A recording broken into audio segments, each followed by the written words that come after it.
Нам нравится думать, что про древность мы уже все поняли. Так вот, не все. По всей планете есть места и предметы, которые люди сумели измерить и датировать, но так и не сумели объяснить.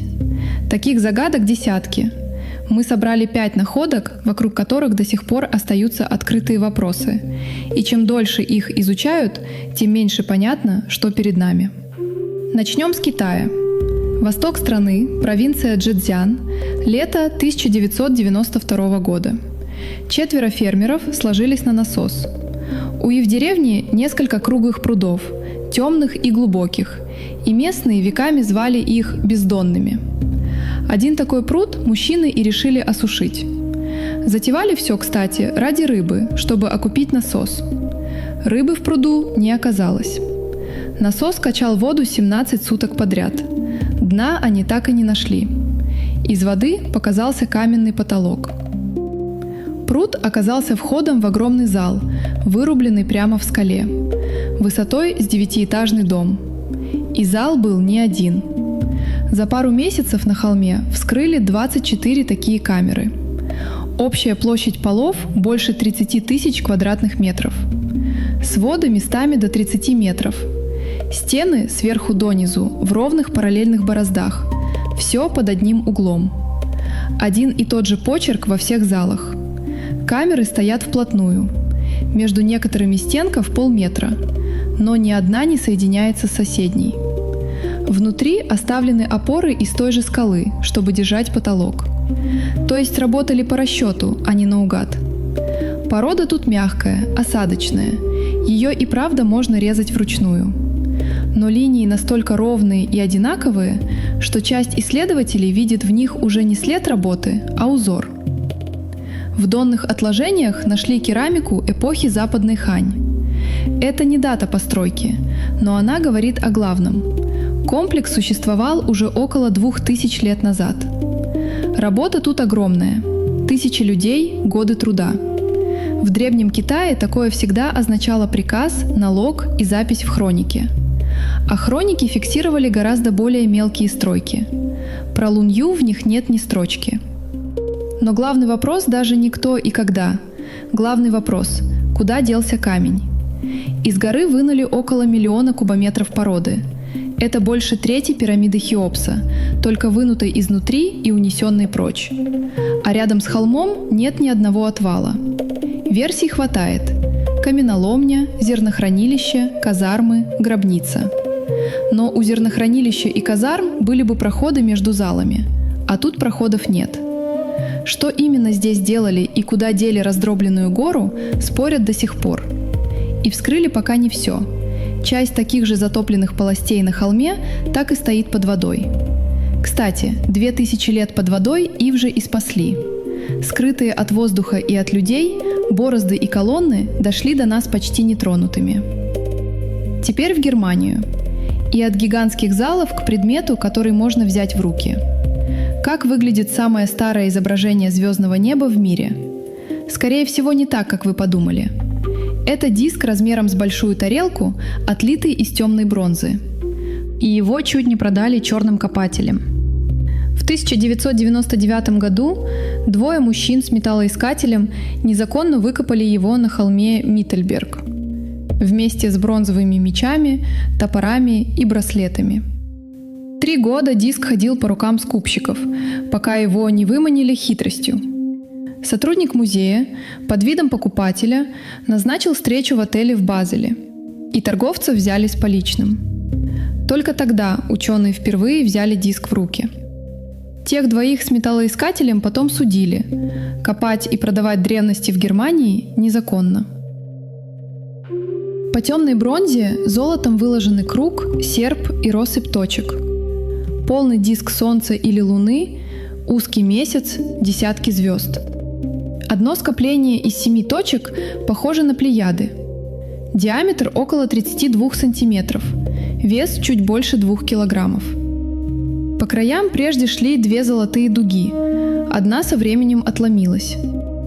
Угол между этими дугами совпадает с углом восхода Солнца в самый длинный и самый короткий день года. Ровно на широте Миттельберга. А с самого холма В день солнцестояния солнце садится точно за далекую гору Броккен. Похоже, диск и читали прямо здесь, по этому закату. Стоп! Люди бронзового века, у которых здесь еще не было письменности, сумели отметить на металле годовой ход Солнца. Прибором в полном смысле диск, скорее всего, не был. Но он мог хранить и передавать астрономическое знание. А 7 точек, если это и правда Плеяды, могли помогать со счетом времени. Когда сеять, когда убирать. Это осторожная гипотеза, не факт. И еще деталь. Диск переделывали не раз. Сначала были только звезды, потом добавили дуги по краям. Затем снизу появилась еще одна дуга с насечками. Ее считают солнечной ладьей. По ночам она будто везет солнце обратно на восток. Так в бронзовом веке представляли путь светила. В самом конце пробили по краю ряд мелких отверстий.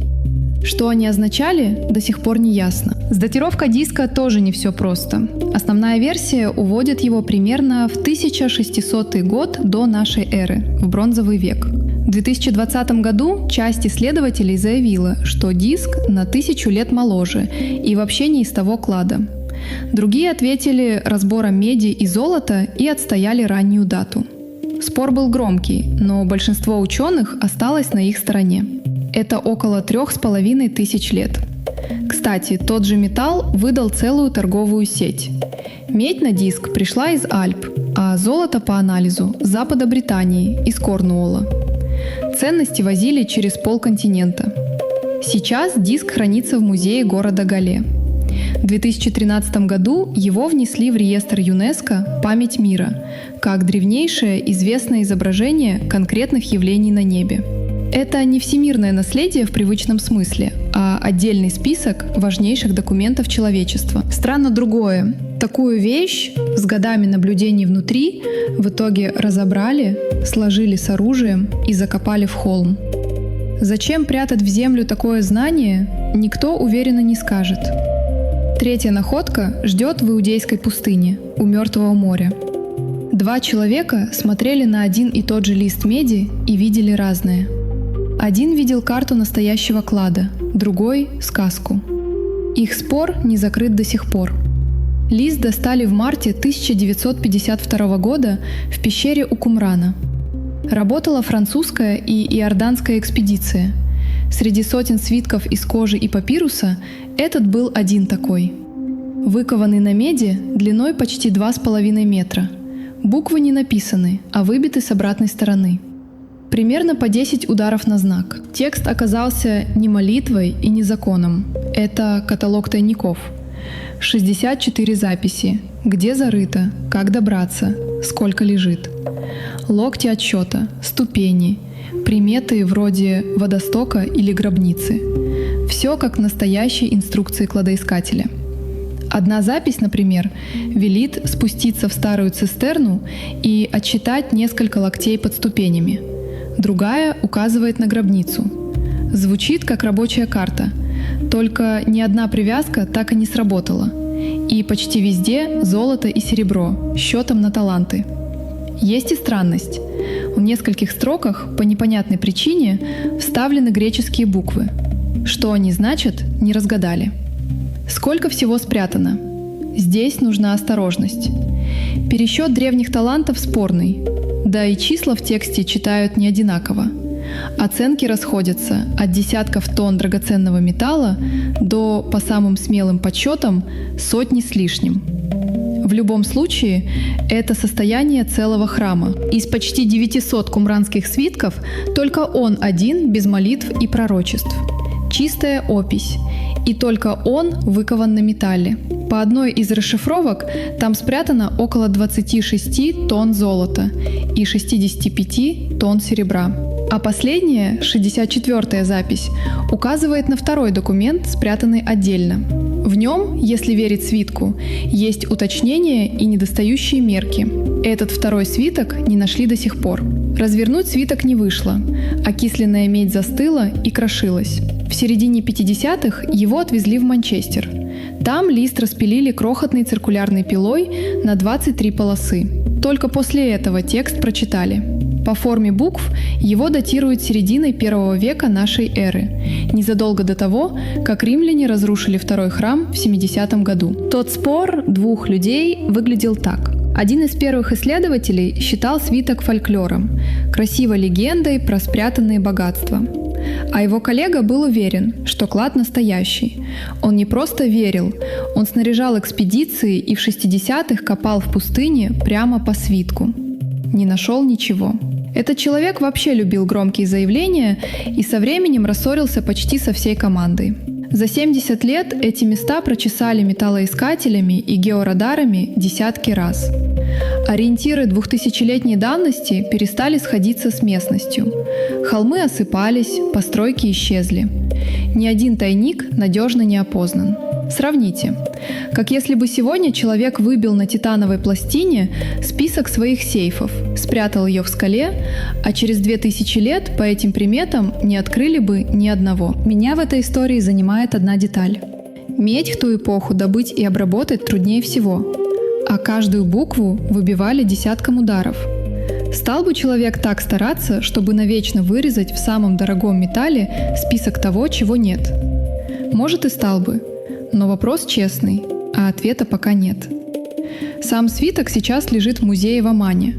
Если вам, как и мне, честный и открытый вопрос интереснее выдуманной разгадки, подпишитесь.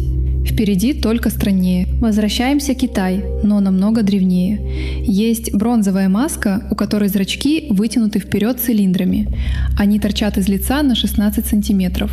Уши большие, рот растянут. Ничего похожего на живое лицо. И такого больше нет нигде в тогдашнем Китае. Нашли ее в 1986 году в Сычуане. Рабочие кирпичного завода случайно вскрыли 2 ямы. Внутри лежали сотни предметов без аналогов. Бронзовые головы в человеческий рост, золотые посохи, фигура высотой 2 метра 62 сантиметра и весом 180 килограммов. Она стоит на постаменте, вытянув огромные пустые ладони, будто держала нечто, чего мы уже не найдем. Рядом бронзовое дерево, почти в 4 метра. Это крупнейший цельный бронзовый предмет древнего мира. На ветвях сидят птицы, а по стволу вниз ползет дракон. Похоже, это дерево, что связывает землю и небо. Часть масок покрыта золотой фольгой. Головы и маски, похоже, прежде сидели на деревянных телах или столбах. Дерево сгнило, остался только бронзовый взгляд. И это была не деревня. Сан-Синьдуй был большим городом со стенами и мастерскими, который потом внезапно забросили. В 2019 году к памятнику вернулись и раскопали еще 6 ям. К осени 2022 года достали больше 15 тысяч предметов. Около 4 тысяч целых. Среди них смятая, но уцелевшая золотая маска. Почти 300 граммов. И это лишь половина, вторую не нашли. Радиоуглеродный анализ показал, ямы засыпали между 1200 и 1012 годом до нашей эры. Вероятность выше 95%. Обломки из разных ям складываются друг с другом. Значит, все закопали разом, как единый обряд. Раскопки там идут до сих пор, и новые находки появляются чуть ли не каждый сезон. А еще в ямах лежали слоновьи бивни. Сотни обгоревших бивней, уложенных поверх бронзы и нефрита. Слонов в этих местах давно нет. Откуда их столько – тоже вопрос. Культура эта очень своеобразная, но не изолированная. Она торговала и соприкасалась с остальным Китаем, просто лепила свой художественный мир. Кто на масках с вытянутыми глазами, точно не знает никто. Есть аккуратная гипотеза, ее напечатали в научном журнале в 2023 году. Эти лица связывают с Цаньцуном, легендарным первым правителем древнего царства Шу, которого поздние хроники описывают как раз с глазами на выкате. Гипотеза красивая, но не доказанная. Отдельно про письменность, и это редкий случай. Обычно развитое общество рано или поздно изобретает письмо. А Сан-Синьдуй лил многотонную бронзу, но письма после себя не оставил. По крайней мере, мы его пока не нашли. Ни одного достоверного знака. Поэтому нельзя утверждать, что народ унес письменность с собой. Мы даже не знаем, была ли она вообще. Люди разбили и сожгли свои святыни и опустили их в землю, не оставив ни строчки, которая объяснила бы обряд. Зачем вообще ломать и жечь собственные сокровища? Согласия нет и тут. Одни видят след разгрома или смены власти, другие — ритуал обновления, когда старые святыни выводят из обращения и хоронят с почестями. Доказать нельзя ни то, ни другое. Позже, под нынешним чинду, появляется родственная культура дзинша. По ней восстанавливают, куда могли уйти эти люди. Но это реконструкция, а не запротоколированное переселение. Сан Синдуй спрятал свое в земле и замолчал. А на другом конце Евразии есть место, которое, наоборот, в земле вырезали, чтобы туда спускаться живым. На Мальте есть комната. Скажешь в ней слово низким мужским голосом, и звук подхватывает вся стена. Разносит его по соседним залам. Человек через несколько помещений чувствует, как гудит камень. Комнату называют залом оракула. Она вырезана глубоко под землей, в комплексе возрастом около 5000 лет. Наткнулись на него случайно. В 1902 году рабочие в городке Паоло рыли цистерну под новые дома и провалились в пустоту. Комплекс, кстати, достраивали примерно 1500 лет, слой за слоем. А саму находку, по некоторым рассказам, сперва попытались скрыть, чтобы не останавливать стройку. Первым за раскопки взялся местный священник, но он умер в самом начале, и часть ранних записей пропала вместе с ним. Работу продолжил мальтийский археолог. Комплекс уходит на 3 уровня вглубь, до 10 с лишним метров. Его вырубили вручную, поколение за поколением, каменными и костяными орудиями, когда металла на острове еще не знали. Чтобы выбрать столько скалы такими инструментами, работали дольше, чем длится человеческая жизнь. Внутри лежали останки примерно 7000 человек. На сводах сохранилась роспись красной охрой, спирали и растительные узоры. Их выводили в полной темноте, при огоньке жировой лампадки, за 1000 лет до того, как на острове узнали письмо. В нижних залах строители повторили в камне надземную архитектуру. Ложные двери и балки, вырезанные прямо в скале, хотя держать они ничего не должны. А на самом дне есть камера, которую называют «Святая святых». Здесь же нашли крохотную глиняную фигурку спящей женщины. ЮНЕСКО описывает это место прежде всего как огромный подземный некрополь. Уникальный доисторический комплекс такого рода. А что до поющего зала, то резонанс там настоящий. Его измеряли приборами. Спорят о другом. Подгадали строители такую акустику нарочно и вплели в обряд, или она вышла сама собой. Замеры показывают, что зал резонирует около 100 Гц, как раз на низком мужском голосе. Мы точно знаем, что это место мертвых и место ритуала. А что именно тут происходило и зачем нужна поющая ниша, честного ответа нет. Сегодня внутрь пускают лишь несколько десятков человек в день, и только по записи за месяцы вперед. Даже дыхание толпы способно испортить 5000-летнюю роспись. Комплекс не раз надолго закрывали на реставрацию, а воздух внутри теперь держит под контролем. Что общего у этих 5? На первый взгляд ничего.